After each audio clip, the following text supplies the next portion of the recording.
Wife, 44 female, cheated I 45 male, filed for divorce when I found out, and she tried to kill herself on New Year's Eve. So, where do I begin? The STBXW and I have been together for nearly 25 years, 22 of which we were married. There had been no infidelities or major difficulties prior to this. We have 4 children, a set of 20-year-old twins, boy and girl, a 19-year-old son, and a 15-year-old daughter. I filed for divorce in mid-December and ordered her to leave our house and return to her parents. I received a number of phone messages, emails, and even handwritten letters from her apologizing for what she'd done, but I never responded in any way. She tried suicide when it finally dawned on her that I was really going through this and that there was nothing she could do to stop it. She would have perished if her parents had not remained at home to keep an eye on her. According to what I've heard, she attempted an overdose on pills, but no one knows where she obtained them in the first place. Her adultery seemed to have just lately been totally physical, late November or early December, although she had been emotionally unfaithful for at least a few months before. I'm not interested in finding out how long, since it won't benefit me in any way, since it was a married guy with whom she had the affair. I'd contacted his wife, so he's being divorced too. Add to that the fact that they're co-workers, which is how they met in the first place, and I'm guessing they started the affair during work hours. If you're wondering, how did you find out? The answer is I didn't. Our twin son and daughter did. They observed their mother kissing with the other guy in public. The location in issue isn't one that any of us would normally walk through, and proceeded to notify me. I began exploring and discovered more than enough proof of a long-term affair. I don't have many deal breakers and feel that marriage is an ongoing work in progress. You have to do your share to keep it going. But cheating is something I would never ignore or tolerate. Cheating is a slap in the face of all the time you've spent together, a slap in the face to your shared life. It boils down to greed and brutality. I'm simply telling you so you can have a better understanding of what I'm saying. Maybe, but that's a far-fetched maybe. I could have attempted to get beyond it if it had been a one-time occurrence, and she had immediately come to me, repentant and regretful. She wasn't, though. I mean, she just began wailing and bawling after she was apprehended, and that is completely meaningless to me. It's easy to weep when your trash is exposed, but what about before all of this? I've never observed anything apologetic or guilty about her. I just cannot live with such a person. When I informed the kids I was planning to divorce their mother, they were all supportive and understanding. Our youngest sobbed more than I did, but she assured me that I was doing in the best interests of all of us. She could ask if she could live with me, the other 3 having their own homes of their own will, and I assured her she didn't have to. I believe that having the kids there has been the nicest thing in this scenario overall, demonstrating to me that all of those years spent with my wife were not in vain. Whatever she's like today, I can at least be thankful for our children. I adore them more than anything else. Unfortunately, almost everyone we know, with the exception of individuals who were my friends before they were family members, is attempting to get me to call off the divorce and speak to her, go to therapy, or some other foolishness, especially after the suicide attempt. Needless to say, all of those folks are on my, and I've stopped communicating with them in any way.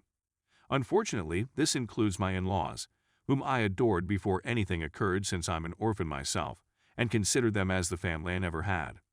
They attempted to contact me via their grandchildren, which has soured their plans to see their grandparents in the near future.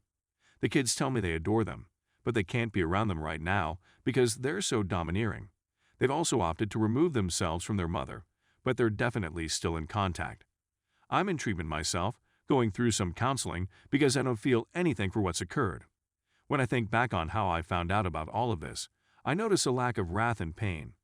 My therapist believes I numbed myself on purpose to assist me get through this. I'm not sure. Prior to all of this, if you asked me how I felt about my marriage and wife, I'd probably tell you I was as happy as I could be, with a huge grin on my face. Now, nothing. You might have informed me the weather prediction for the day when I learned about the suicide attempt. I didn't have any feelings. Personally, I don't think so. In a sense, I was outraged for what this might have done to our children, but her attempting suicide doesn't elicit a feeling from me. I'm not thrilled that she's recognized how badly she's damaged our lives, but I also don't feel any pity for her. I'm afraid not. It's only that when I look at the circumstance, I think yes, as well as, what does it have to do with meth? That's not how I am. Or, at the very least, I don't believe I was like that before to all of this. And my therapist tells me that the numbness will pass, that it is a normal part of the healing process. Yet here we are, more than a month later, and I still have no feelings about what occurred. I'm not sure whether that's a good or negative thing. I guess I'll simply have to wait and see. In terms of the rest of my life, the people who have remained loyal to me are not allowing me to spend much time alone. They realize that I need time to myself now and again, but they don't want me to be alone for too long. Everything feels so different today. Now, my greatest worry is for our children. For the time being, they are maintaining their distance from her their own will. I didn't poison them against their mother or anything, they just don't want to speak to her. Our youngest has been the most affected by her mother's adultery, and I've been considering having her visit a therapist as well, if we can't settle this on our own. That our children responded so harshly to their mother's adultery is what truly disturbs me about the entire situation. I'd be lying if I said I wasn't relieved that they did respond adversely to it, since it shows that they realize that adultery is no laughing matter and that it can ruin marriages and families, as it has for us. But I'm concerned about the long term. Will they be able to move on from this? Will they ever have a physical bond with their mother? Will they recover? If any of you have been in a scenario similar to ours, please share your thoughts. Story 2. Do you think my wife cheated? Hello and welcome to everyone. I'm well known on Reddit, and honestly, the thought of making this post makes my stomach churn, but I'm looking for comments. Here's my tale. So I just resigned from my well-paying career in order to spend more time with my wife and children. With effect from next month, I'll be working for a reduced pay. The fact that my wife pushed me to do this further contributed to my belief that this was the finest chance. I'm a single mother of 2 children who has been out of work for a few weeks. Our minor disagreement last night was about the fact that we were not spending enough time together while taking advantage of our time off from work. Even though it wasn't a major disagreement, she got in her vehicle and drove away at 10:30 p.m. that night. At the time, I didn't think much of it. I assumed it was more of a distressing session she needed, which is entirely understandable. 3 hours later, she arrived at her residence. Fast forward to this morning. We didn't say much, but before she went for work, I told her that we shouldn't argue and that I cherished her. She didn't have anything to say, and it was almost as if she wasn't really there at all. When I requested for a kiss, she essentially pecked my cheek and walked away. For some reason, I felt a sinking sensation in the pit of my stomach, since this had never occurred before.